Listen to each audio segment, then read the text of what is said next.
Enveredar para uma narrativa de supernotificação é algo que não encontra respaldo nem fundamento na realidade. Ontem o ministro Marcelo Queiroga repetiu durante o depoimento na CPI que o número oficial de mortes é aquele lá de quase 480 mil mortes. Então esse é o número oficial que se tem hoje. Isso não há qualquer denúncia, não há qualquer evidência de fraude nesse número. É muito perigoso, é muito arriscado embarcar nesse tipo de narrativa. Eu sou obrigada a discordar. Existe denúncia sim. Tem casos judicializados em primeira instância, onde existe a discussão jurídica de pessoas que, infelizmente, perderam seus entes queridos por essa doença ou não, estão questionando na justiça, sim, isso é real. Esses números, eles vão ser contestados de uma forma ou de outra, porque muitas pessoas sofreram, porque não puderam nem velar os corpos, isso tudo aconteceu.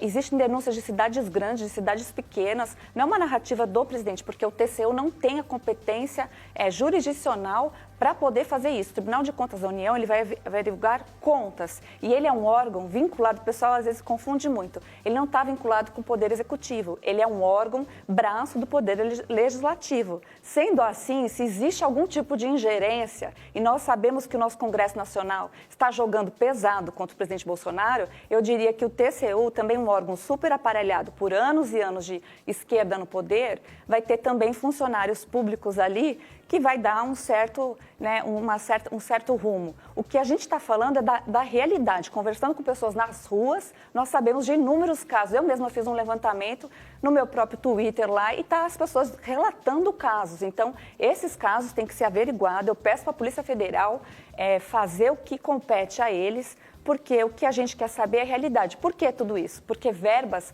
foram destinadas conforme casos Covid, caso morte Covid e casos reais. Então, o que o presidente Bolsonaro está tentando fazer é trazer a verdade e o debate justo de ideias. Então, uma troca lista de ideias, não uma coisa narrativa pronta de alguns médicos, que aí eu poderia dizer que esses médicos, então, que negam muitas coisas, eles são os verdadeiros negacionistas, porque eles negam que existem pessoas dizendo a todo tempo para nós que o número de mortos não correspondem à realidade por supernotificação e não subnotificação. Sim, Fabiana, você concorda que o presidente da República não pode usar versões de internet ou versões Deixa eu tentar entrar, Amanda. de rua? Deixa eu tentar entrar. Entre. Eu não sei se quem usou a palavra negacionista foi a própria Amanda ou a fonte dela.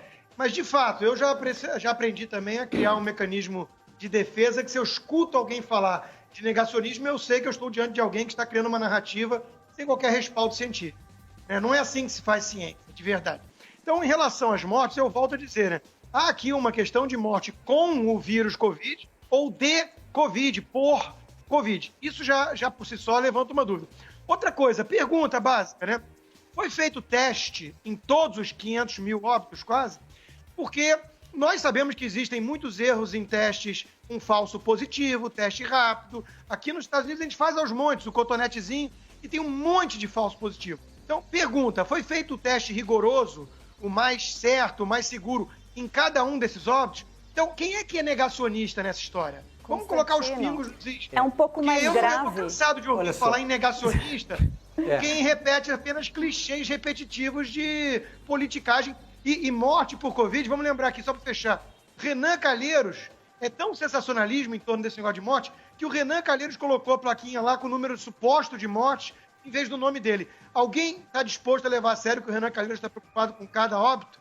Ou está ficando claro que é tudo politicagem barata?